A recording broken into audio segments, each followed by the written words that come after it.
jalan di Pasar Aceh.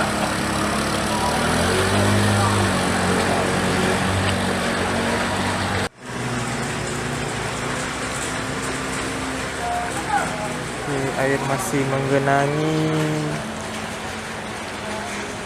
di Pasar Aceh.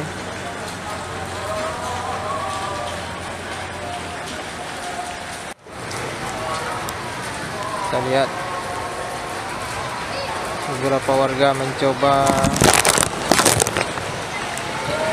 tetap berjalan menerobos banjir.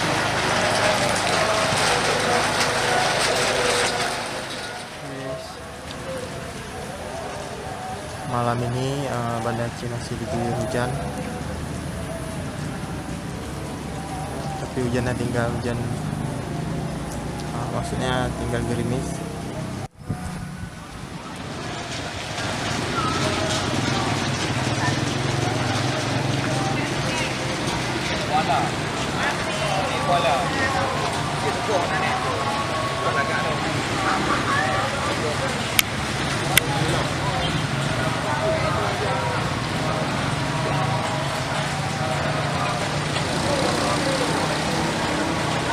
Kita lihat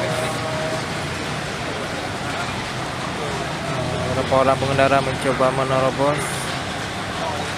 Ya.